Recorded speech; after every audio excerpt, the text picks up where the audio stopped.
Live from New York, it's Benefits with Friends. I am your host, Lou Bernardi, and we have a great show for you today. It's February the 23rd, 3 p.m. on another disgusting New York day. I don't know why it's never sunny when my show airs. We got my new board up in the back, I guess. So we have a great show in store for you today. Two brilliant Yellow Jackets. Actually I'm going to bring them right in. I don't have a lot of planning here. So welcome, Pranov Duggasani and Zoe Holderness from Slingshot Bills are with me. And I think we met in person 2 or 3 weeks ago at U Powered in Miami, but Zoe and I connected maybe about a month or so ago, which I swore I wouldn't take any inbound calls anymore. But when I saw she went to Georgia Tech, and that's where my son went, and so I know that they're bright if they went there and they made it through that grueling academia stuff. So welcome. How are you guys doing today?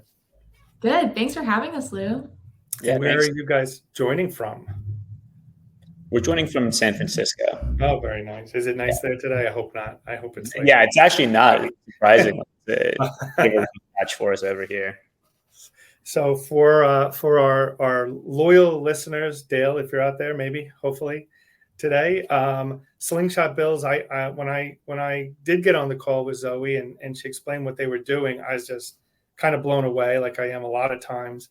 And when I meet new, technology solutions that are really trying to help the American healthcare consumer, navigate and eliminate as much of the waste and fraud and confusion out of the healthcare system. This one really, stood out in my mind. So I will turn it over to whoever wants to go first. If you want to just introduce yourself, a little bit about your background, a little bit about Slingshot Bills, and then we'll get into a conversation.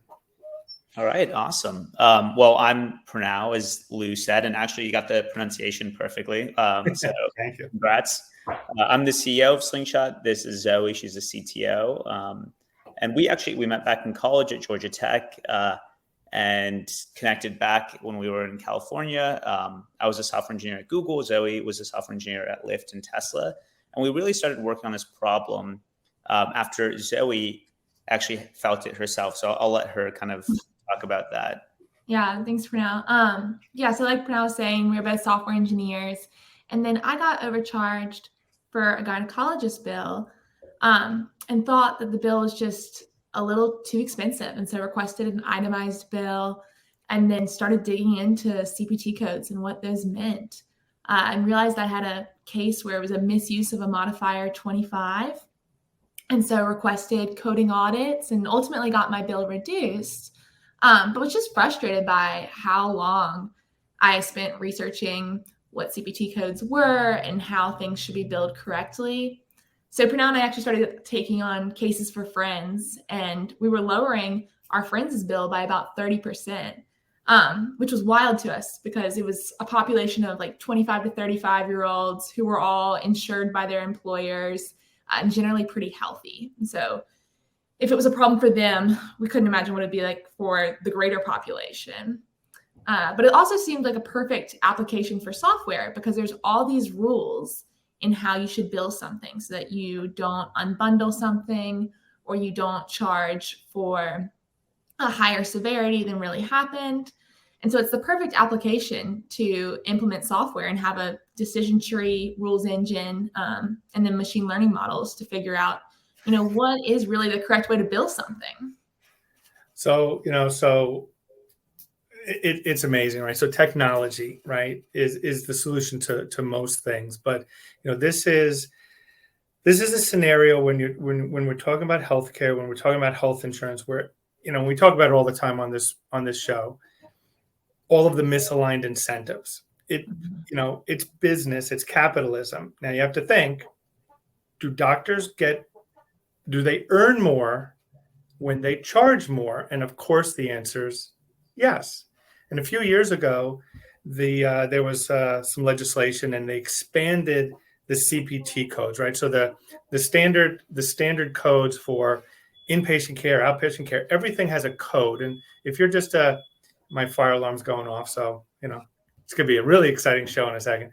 But what the consumer has to understand is that when you go to the doctor, it's not a flat rate. It's not an office visit is an office visit. There's a lot of different codes that go into it.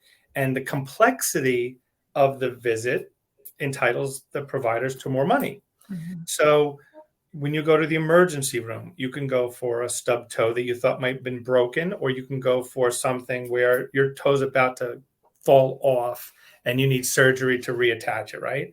So you would think, hopefully, that medical providers would be billing appropriately and would be maybe required to do that or subject to penalty, but they're really not. So no one's looking at this until Zoe Holderness gets a bill that maybe it was the first bill you've ever gotten. I don't know. A lot of times people, when, once they're out of school, they're adults, their parents throw them on their own. Mhm. You're on your own insurance after you're 26 now. In most cases, people age off the plan and they get this EOB that might as well be in Latin. What is this? This isn't, I have one in here, $1,200 for 15 minutes with a doctor. It was silly, but what you have to understand is that what Slingshot is doing is they're using technology to look at that invoice, right? You're connecting to the underlying health insurance plan or the TPA if it's a self-insured employer, and you're determining if the codes are appropriate and the billing is appropriate for the procedure and the diagnosis, essentially. Because what And we found too yeah. is that people didn't know how to read this EOB, right? You don't understand the code. And then people don't realize there's even a possibility that there could be an error in it, right? We're used to getting a receipt for whatever we were received and knowing that it would be correct. But these large hospital systems, you'll have your doctor providing care, writing down notes on your EHR, and then somebody else translating those notes into billable codes and filing a claim with your insurance. Right. And so there's that disjointedness, which also creates a more opportunity for an error to sneak into your bill. Right. And it's not the doctor, right? Like, so I make it a point on this show, not blasting doctors, but it's the business side of healthcare, right? A lot of healthcare facilities and practices are private equity owned, and they make big investments to get big returns, right? And there's an opportunity for huge return in healthcare. So when they made it so much more complex, the coding became so much more complex. Maybe the intention of the law was to pay less for lower level services, but what they did was create an opportunity to be able to bill for higher level services that insurance companies and even TPAs typically don't have the resources to dig that far into, right? They know, the whole healthcare system knows no one's getting an itemized bill or even looking at it unless it's $5,000, $10,000, $20,000 or more. So what percentage of the claims that you guys have taken a look at so far have upcoding or bundling, we'll call them mistakes. Let's give them the benefit of the doubt, mistakes in them?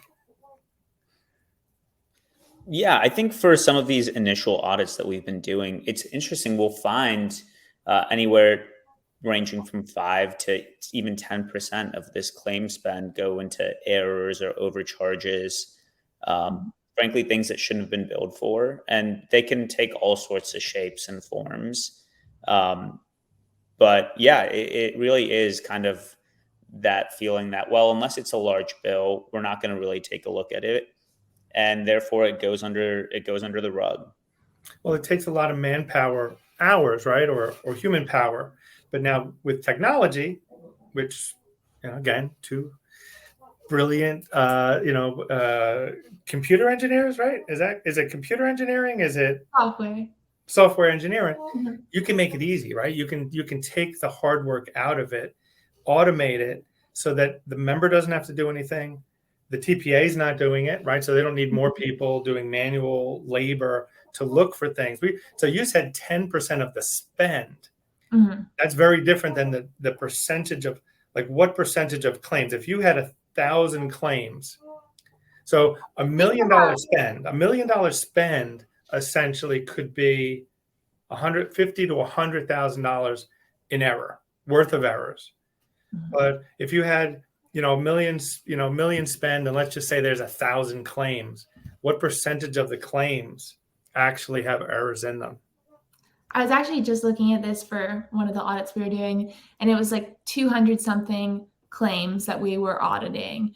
And I think we had around like 25. 25 of the 200. Mm-hmm. So it's about 12.5% of the claims, right? So Mhm. so it's a high number. I'm shocked that it's not 90%, to be honest with you. Well, you have to keep in mind that we get claims for like primary care and orthopedics and hospitals. And so it's Right. definitely higher in these large hospital system bills, but across the board. So Right? the more sophisticated billing, right, where they're Mhm. outsourcing it, they're paying a lot of money for an outsourced company that specializes in this to maximize their revenue. I mean, it's just really there's no real nice way. But at the end of the day, it's the members, right? It's the people that are insured under a plan pay the price for this. So many people think the insurance pays my healthcare costs, and they disconnect the premium that you're paying from the claims. And you have to understand that if you're overpaying by 10%, your premiums the next year are going to take that overpayment and they're going to trend that out. That becomes more and more money every single year. So $100,000 in overpayment on a relatively small group could easily have $1 million worth of claims. You could have a 50-person company have $1 million in claims easily, and even more than that, right? But that is a tremendous amount of premium over time. So you identify coding errors. We call it upcoding, right? So what if you find a down coded one? Like if you find one that they accidentally coded lower, do you just leave that alone? Is that kind of like yeah, we don't do anything about that. You don't do anything. Oh, good. Okay, so I don't think we've found one of those yet. We're not looking for them. Yeah. Let's not pay. We like those kind of mistakes. So coding, and then explain what the bundling issue is. A lot of people probably don't understand that when you get certain procedures, especially maybe inpatient and outpatient care surgeries, that there's a bundling aspect to it. If you want to spend some time just explaining what that is. So what that means in like very simplistic terms is you're paying for line items that should be grouped together in one charge, but they've separated them out to be more expensive. So if you think about the restaurant analogy, it's like going to a restaurant, ordering a cheeseburger, and then instead of just getting a $15 charge for a cheeseburger, you're getting a charge for a burger, a bun, a cheese, lettuce, tomato, and suddenly you're paying $25. And so the issue with this is if you're just a regular consumer and you look at your itemized bill, even if you get an itemized bill, you're probably not getting that anyway, right? Right. But if you do the extra step and you request an itemized bill and you get something, you're going to see, oh yes, I did get an incision. They did give me pain management.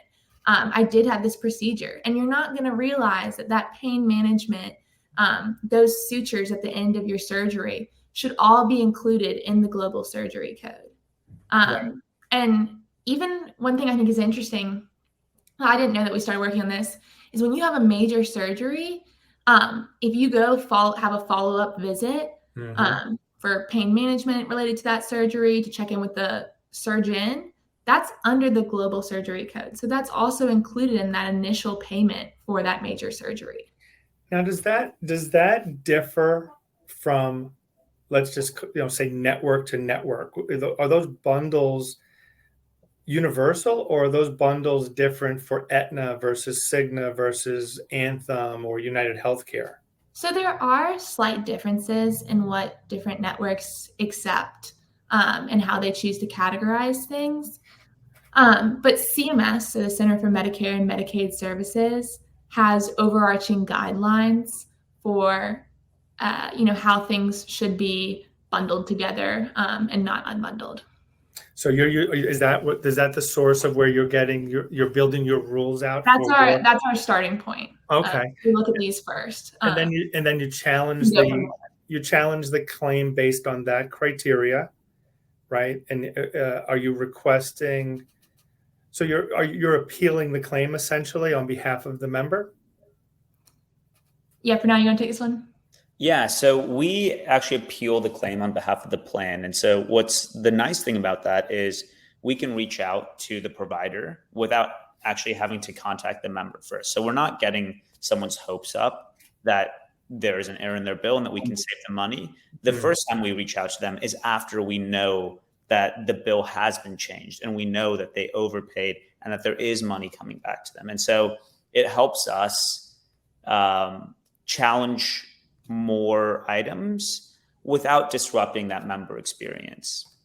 Okay, that's important. Yeah, I'm thinking if there's an HR director out there listening and they're thinking, wow, this sounds like so much work, and I don't want to create more work or disruption for my employees. So are you getting authorization from the plan sponsor, like in writing, and then calling the provider, and the provider will talk to you because you're calling on behalf of, so it's their employer, not the carrier. You're not calling on behalf of the network. You're calling on behalf of their self-insured health plan, essentially.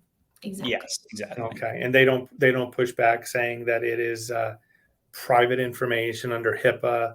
They can't do that, really. It's like almost like you're the TPA, which has the same kind of authorization. So that's very interesting. I hadn't really thought about that. And we're presenting the information. We're saying, look, this is how you coded it. This is how we think it should be coded. And here's the reference, right? We're not just saying, oh, you should have done it this way. We're citing the National Correct Coding Initiative. We're citing the CPT guidelines. And so we're backing up our claim with, this is the reference that supports that. And is this happening before or after the claim is paid? So we do it after payment. So the great thing is, one, if you're TPA listening, we don't slow down your process at all. Right. So we come in post adjudication, so you can get your payments out on time, and then we'll look at it after the fact. And then another thing for the HR people listening is, because we're post payment, you're not going to have members get balance billed, right? That's something that is pretty disruptive when you're negotiating how much should be paid out prepayment, because the provider might just send the bill to the employee while they work it out with the plan. Whereas the provider's already been paid in our situation, so they're not going to bill the employee anymore. And then if we come to an agreement and the provider says, yep, I see that this was an error, I'm going to adjust the claim, then we get the money sent back to the plan and or the employee. So behind the scenes, you're connecting with some sort of data exchange with the TPA. It's running through your program, and you guys can get to work on all of it. So compared to the amount of time it took you guys manually when you first started helping your friends, is it a little bit quicker now? Is it a little bit more efficient than all of those phone calls and confused friends like, what are you even talking about? I can't even imagine. Yeah, I mean, it's significantly faster than when we first started out. I mean, one of the things when we first started out was just getting that bill in the first place from our friends, from consumers. There's a lot of things that you don't really think about until you actually have to go through that process. One, does the consumer know what that bill is? Is it a bill? Is it an EOB? Is it the amount of detail that we need to see if there are errors in it? There are all these kinds of questions that need to be answered before we can even start looking at, are there errors in this bill? Yeah. And that whole piece is pretty much solved because now we get that claims feed. Right. So, I'm thinking about a recent prospect that I was looking at, and they had about $6 million in medical claims, about $1 million in pharmacy. So we're not talking about pharmacy right now, right? You guys are focused on the medical, but that can include very expensive specialty medications, injectable medications, things like that, right? If you're getting an injection at a doctor's office and you have a specialty medication that you're being billed $20,000 for, and they're trying to bundle in the office and the physician fee and the nurse practitioner that's standing there watching and everything else, maybe the syringe and maybe the cotton swab that probably $100. I mean, there's been some crazy things that we've seen, and some of the TPAs that we've talked to, $250 box of tissues in a hospital. I mean, it really is insane. But think about that $6 million claim spend, that's $600,000 that goes back into the employer's pocket, their employee's pocket. What could they do with that? And that particular prospect was about 250 covered employees plus another 150 dependents. So we're not talking about really large companies. When you get into the thousands, and you think that your Aetnas and your Meritanes and your UMRs, those large carrier owned self-insurance arms, are doing this, you're greatly mistaken, because they make more money when they pay more claims, even on a self-insured account, right? Stop loss premiums, all of these things where there's so many people with their hands in the cookie jar, getting it right and shifting some leverage and some control back to the consumer is really everything that we're talking about. And, I know a lot of the conversations that we have on benefits with friends are a little bit advanced, but it's confusing. But I think the consumer needs to understand they're deliberately holding information back. It's deliberately confusing. You mentioned the explanation of benefits. Explanation of benefits doesn't even usually have any codes on them. You need to get the itemized bill to see what you even charge. Like my UOB that's on my floor here, it just says, what was it? Actually, diagnostic services, 600, diagnostic services, 150, diagnostic services at 450. And when I called the doctors today to tell them that I thought that they may have billed it under my son, Lewis, instead of me, I made the mistake of saying I had radiology done. She said, you didn't have radiology. You didn't have radiology, you had diagnostic services. And I'm in the business. I don't think there's a huge difference between the two. But if I got the itemized bill, and I haven't gone the step yet to see what the cash price is, that's the next one of our next guests on the show is going to be cash, paying cash for benefits or healthcare. But I would challenge people out there to ask for your EOB. Make sure you don't pay a doctor before seeing that. Get the itemized bill. Well, and something that shocks me when I was first learning about all this was that just the limit of information that you can get as a consumer, right? You can go to all this trouble and you can get your itemized bill, but you're still not getting your diagnoses codes. You're not getting, sometimes you're not getting the NPI specifically. Mm-hmm. And so that's something where plugging into a claims feed is really important, because you're just getting all of the level of detail that you can possibly get for less work too. It's a one-time setup. So there's another aspect of what you're looking for when you work with a client on this. I know you're looking for the coding, you're looking for the bundling, but you're also looking for something that's really a hot topic now, which is members that maybe are entitled to care at no cost. If you want to talk about that for a second. Yeah. So when we were going through this process, we noticed that these nonprofit hospitals have financial assistance policies, and oftentimes they're pretty high. They can be up to 400% the federal poverty level. So to put that in numbers, this year for a family of four, the federal poverty level is at $30,000. So 400% of that would be $120,000 for a family of four, that household income. The issue is, and you have these nonprofit hospitals that are required to do this by law to provide financial assistance. They have to create community good because they're getting these tax write-offs essentially because they're a nonprofit. But people don't know that financial assistance is available. They don't know that they qualify. And then the application process, you have to print out the application, include your W-2. It's extensive, and then you have to do it every single time you visit a hospital. So it's just unnecessarily complicated. And so what we're striving to do is to simplify and streamline that process. And so, we already have claims information for people through that stream. So we can see when they're getting billed from a nonprofit hospital. And then because we work with employers, we can get their income and use that as an indicator of would they qualify for financial assistance. And if they do, we can ask them a couple questions, fill out that application for them, and then continue to follow up with the hospital. Because unfortunately, you can't just send the application into an abyss. You have to call and see where it is in the process and help push it along. So I just want to elaborate on that a little bit, because so that people out there are clear on what we're talking about, is that, the not-for-profit hospitals, especially because of the huge tax incentives and advantages they have. For me, hospitals are just real estate companies, but that's a separate story. They really do a lot of good, of course, but they have to provide free care whether you have insurance or not.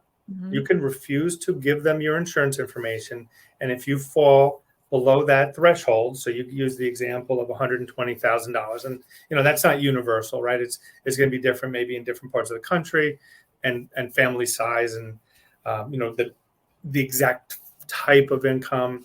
It might not just be your W-2. It might also be like investment income. I'm sure it's a pretty complicated formula, but by setting a threshold within your system, you can identify the employees who are likely to be eligible for financial assistance, educate them in advance so that they know this is what happens when you go to the hospital, get the paperwork, fill out the paperwork, because not only are you saving that person the exposure of their out-of-pocket costs, which unfortunately for way too many people can be in the thousands of dollars or even more than $14,000, but you're also saving the plan, and especially if you're a self-insured employer.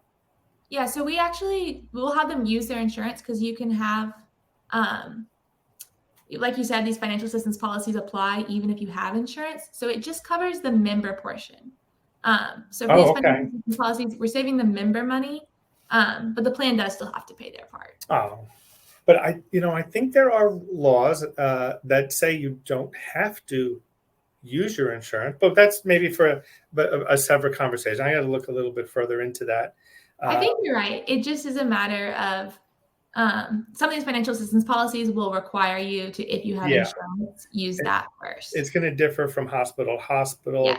There's no big, sign when you walk through the door to say, come over here for free healthcare and, avoid your out-of-pocket cost.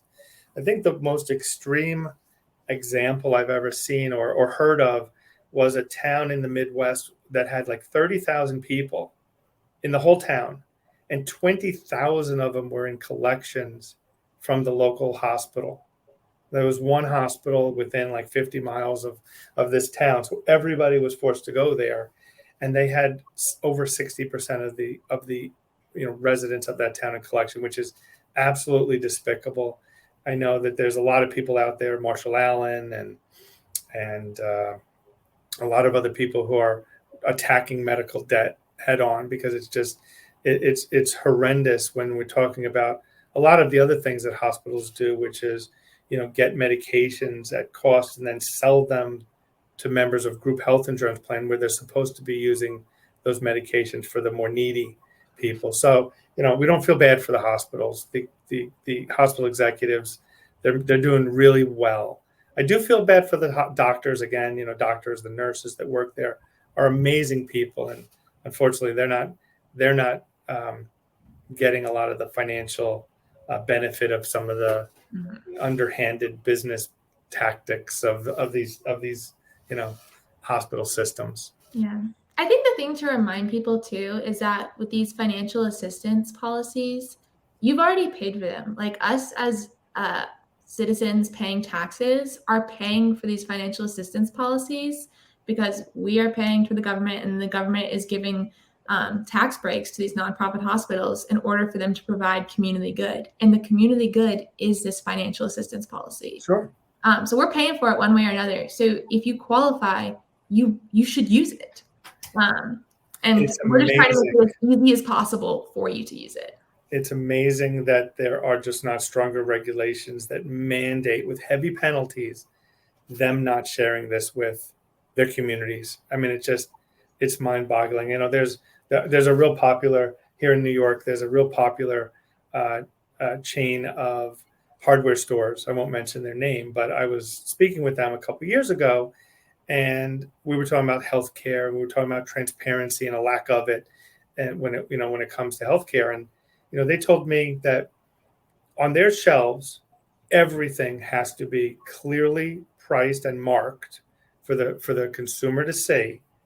And even if it's marked, but it's marked wrong, right? You go through every store, at least here in New York, and I'm sure probably most states have this. You have the people with like the pricing machines, right? They're just clicking everything, because if you get caught with the wrong price on that shelf for a can of soup in the grocery store, or a screwdriver on the shelf, if it's supposed to be $9.99 but it says $12.99, and you have a customer that complains, they can get $10,000, $15,000, $20,000 fines.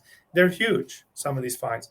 But the healthcare system, which is the number one cause of bankruptcy in this country, has no requirement. Mm-hmm. Restaurants don't even have to just put prices now. They have to put the calories, right? That's important.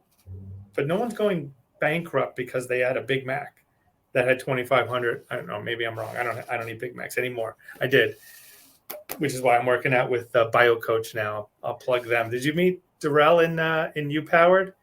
No, Darrell, you can't miss him. He's about 6'5", chiseled. He's my trainer. So real good guy. I have a big day in October. My oldest son's getting married, and I want to look good for that event. So, did you meet Chris Fisher? Chris Fisher, I can see that yes. is We've there. done the 3x3x3 challenge. You have you? Oh. We like Chris Fisher. Yeah, Chris is a good guy. He's on the show right now. Hopefully still. I don't know. I can't see who else is there. But so I'm sure that you guys aren't just stopping here, right? I'm sure already, because you're brilliant, that you've identified maybe another problem. Am I guessing wrong? I'm just assuming that the clock is, your wheels are spinning and saying we can help people with something else. Is there something that you can share on that, or do you want to keep it secret because it's proprietary and I didn't sign a non-disclosure agreement with you? Yeah, well, definitely our wheels are always turning. But the way we kind of see it is right now we're establishing trust. We're establishing trust with the members, and we're establishing trust with the employers of the plans. Right. To say, when Slingshot comes, it's to give you money back. And then, step 2 of that is, okay, well, we've established trust. Members trust us. They know that Slingshot is a good thing. They know that, a notification from us means like they might have 200 or 300 or 1,000 more dollars than they expected to have. Mm-hmm. So what can we do when we have that trust?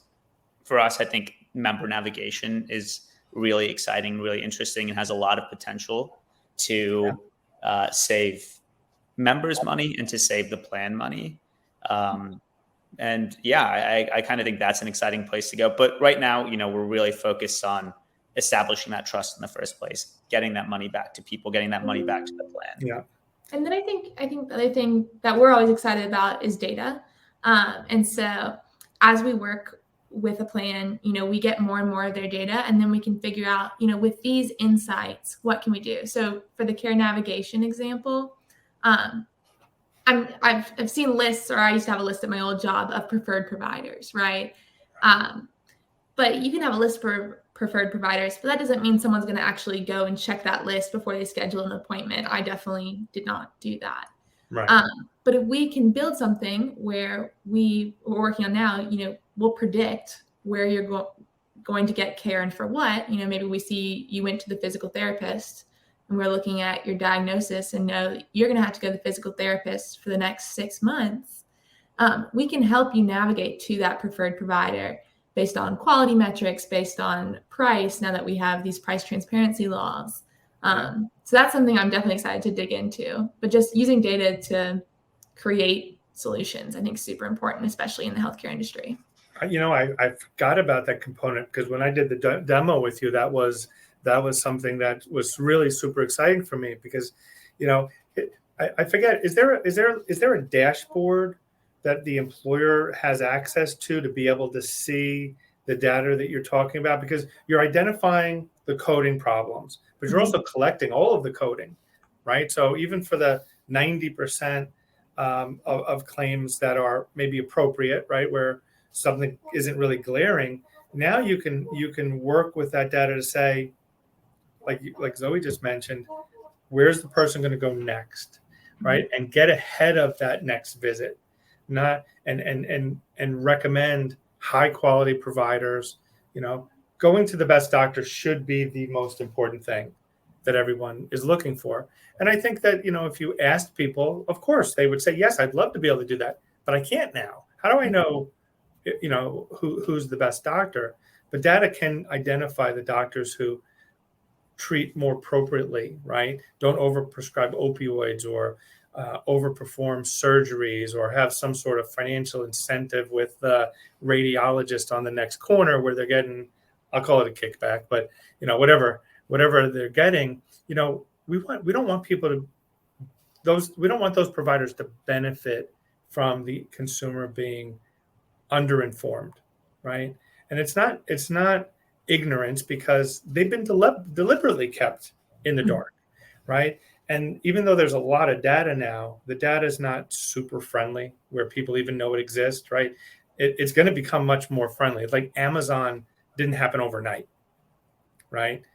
There's going to be, I think, in the next 5 to 10 years, really easy to understand websites. Doctors are going to be competing for patients. You're not only going to see, which doctors have high ratings because they're have a clean waiting room or friendly staff or nice bedside manner. You're going to see the doctors that have the best results. The orthopedic surgeon that's going to work on my knee is going to be hopefully I won't need that, but I'm fearful in 15 years I might. He's going to be the one with the best outcomes, right? With the highest and maybe quickest recovery rate. People that actually aren't on crutches the rest of their life. And there's a lot of doctors out there that shouldn't be performing the type of care maybe that they are, and they're allowed to continue to perform. Well, and I think you make a great point about it having to be actionable, right? Because there's so much data that exists out there now, but if it's not in a consumable format, and something that I as a consumer can go act on, then people don't use it. And whether that's like I have a bill error in my medical bill, or whether it's which doctor should I go to, you have to create a solution that is easy for someone to use. Right. Yeah, and it's got it easy, and not just easy, but also the timeliness of it, right? Because sometimes these decisions are made instantaneously. When I was at my doctor, and again, I'm a skeptic of doctors, because I understand under the fee-for-service model, they get paid more the more they see people, the more they treat people, the more they prescribe all of these things. So I just, it's not fair to him the way I feel. But when I was there and he said, "Oh, your EKG is, it's perfect, but it's a little irregular," which I'm like, okay, you can tell me anything you want. I guess I have to believe you. And he said, "I would like to send you for some tests." I didn't know at the moment that he meant walk me to the next room where that doctor was waiting for probably most of the patients that came to that office today. Again, that's my skepticism, is that almost everybody's going to see this other doctor. I had a moment where I could have said, and I probably should have, well, what's this going to cost me? Do you belong to my insurance plan? This is a routine physical. If you do this today, is my entire annual exam not going to be routine anymore? Is there going to be a diagnosis on the other services the doctor did? Is this going to get denied because your test can't be performed on the same day as my routine physical? All these things went through my brain, but what I decided to go with is, I kind of hope this goes bad so I could talk about it. And when I got the EOB and it said denied, you may owe $1,200.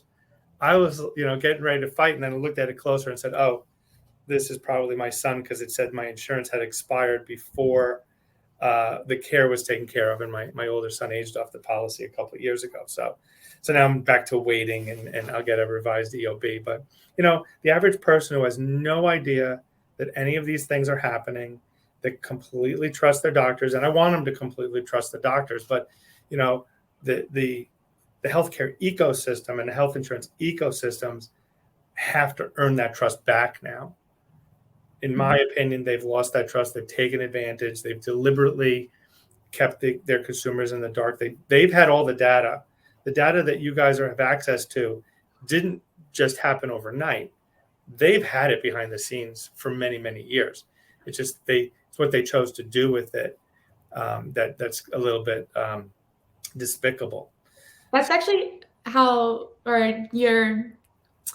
the balance of power that you're describing is how Slingshot got our name. We wanted to be a tool for the little guy, right? You have this David and Goliath situation. Sure. And we're like, let's be a tool for the consumer so that, they don't get taken advantage of. Yeah. And I think it's important that, as you said, that people feel like they can trust their doctor. And I think that is something that people no longer feel in a lot of situations. And so being able to reestablish that by directing people to quality providers means that they can trust their doctor when their doctor says, well, here are some other tests, but I know as a consumer, this isn't something you're doing because it means a more fee for you or higher revenue in a fee for service type situation. It's because this is what I need as a patient. And so being able to reestablish that trust, I think, is really important. And I think it's not as if providers and healthcare as a whole is a monolith, right? There are providers who are 100% right there in their patient's corner doing whatever they can to make that patient feel better. There are providers who are on the other side of that. And then there's some providers who are within larger organizations where their main focus is making that patient feel better. But then there's these other arms, their billing department, their RCM, where their whole incentive is revenue. And so it's this really complex environment, and being able to get people to the right doctor for them, where they can trust them, they can trust their decisions, is really important. Well, like using Zoe's example of the burger earlier, right?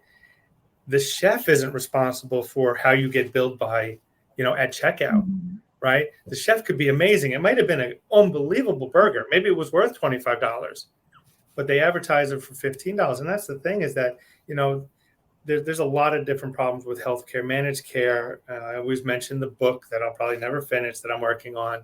The last 30 years of managed care has evolved very slowly in some respects. But the one thing that it did is it really groomed the consumer because of the lack of data, and brokers like myself.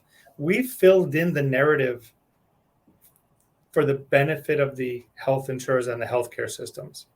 Northwell is the largest hospital system in New York State. It's over 30 hospitals, right? And the reason it's that is because they needed leverage. In the early days, North Shore Hospital was one or two hospitals. Long Island Jewish Hospital, where my wife was a neonatal intensive care nurse, was an independent hospital. They were all independent. And the managed care discounts truly gave the employer and their members lower prices. You were paying 40% less than you were paying prior to managed care. And those hospital systems were getting beat over the head and said, well, we're going to need to merge. We're going to need to merge horizontally so that we can take some leverage back. So these insurance companies will have to think twice about these discounts. We'll have more leverage to negotiate higher prices, because you're not going to be able to sell a health insurance plan in Nassau County, New York, without our 5 hospitals, 10 hospitals. It grew to over 30. But then they were brilliant. They didn't want to stop there.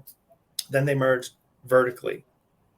And they took over all the facilities and the radiologists and the urgent cares and the specialists, all the way down to the primary care doctors, those poor primary care doctors that don't typically get paid much more than Medicare anyway.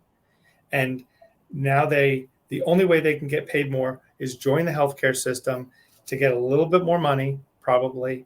But the demand on them is now so great that they have to see a patient every 7 minutes.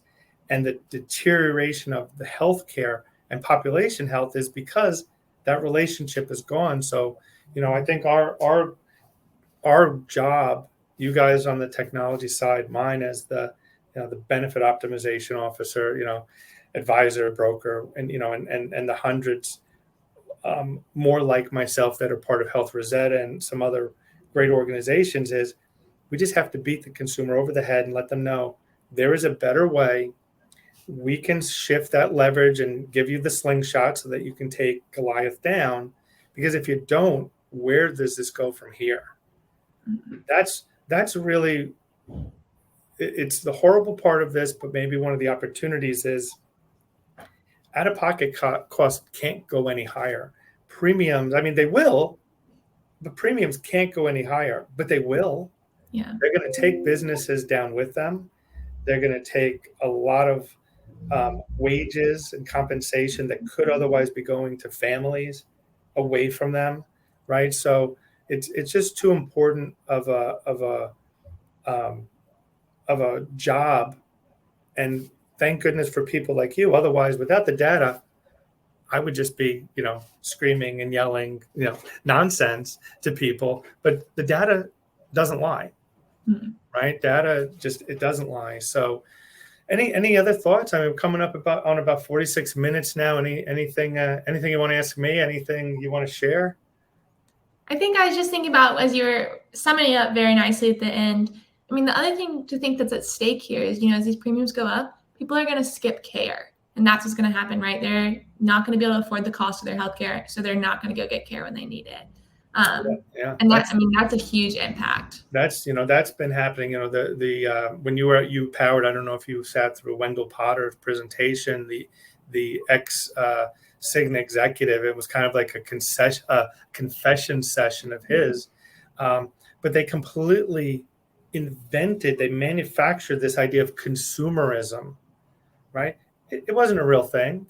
They weren't giving the consumer any power, and that's where these high deductible health plans came from, right? So the idea was they were coming to the rescue of the healthcare consumer. It was the consumer's fault that prices were going up because utilization was so high, right? You're just going to the doctor too much because the out-of-pocket cost is too low. You don't have enough skin in the game, so we're going to give you skin in the game. And boy, did they. 10 years into skin in the game, you have families with, the out-of-pocket costs that are $14,000 or more, and they're not getting the care that they need. They're not taking their medications. They're getting sicker, which ultimately ends up with more expensive care at the end of the day. Hospitalizations that could have been avoided if people could afford to take all 5 of their medications that hopefully they really need. They weren't just prescribed by a doctor who was, over prescribing again, that's a great point, because care avoidance is a huge problem. It's going to be a hard thing to, on a high scale, tackle in a short period of time. But the type of programs, the health plans that Health Rosetta and advisors like me want to build are going to eliminate those out-of-pocket costs. We want to get them to the best doctor, eliminate the cost, save the plan money by getting them to the best doctors, make sure people are taking so now with your technology, when people have a certain diagnosis. Let's just use diabetes because it's so prevalent. And then you could probably tell if they're actually getting their care. Are they going for their visits? Are they taking their medications? Maybe they're taking their medication and they're stretching it over a 2-month period where they're, a 1 month dose or one month's worth of usage, but they're stretching it to 2 months because they're trying to cut their cost in half. I mean, that type of thing that we can also identify with the data that you're collecting. Yeah, it's in the data. And that's something we definitely want to build out as we build into the care navigation aspect. That's awesome. Well, thanks for having me. Anything additionally you want to share? Not for me, Pranov. You got anything? No, I think this pretty much covered it. It was exciting to come on and get to chat. It was awesome. So, toughest question of the day. Do you see Georgia Tech beating Georgia in football anytime in the next century? Oh, yes, in the next century for sure. Next century? Okay. How about I think it would happen. How about the next 5 years? 5 years probably. That's the last game on the schedule. You know that. I've been to a couple games, and I think I've seen them win one. It was exciting. So, but there's hope. There's hope, right? It's a new Always style of hope. football now. So anyway, thank you so much, both of you. This was great. I will be in touch real soon. I'll get you a copy of this so you guys can use it in any way you want. And if you're out there and you want to get in touch with Zoe or Pranov, is the best place to go to slingshotbills.com website. Yeah. And request a demo. If you're a TPA out there, look them up. If you're an employer and you want to learn more and get your TPA to use them, definitely look them up. This is the real deal. So thank you so much, guys. Have a great rest of your week, and hopefully nice weather is coming this way from the West Coast. So Thanks, Lou. thanks, guys. Thank you. Bye-bye.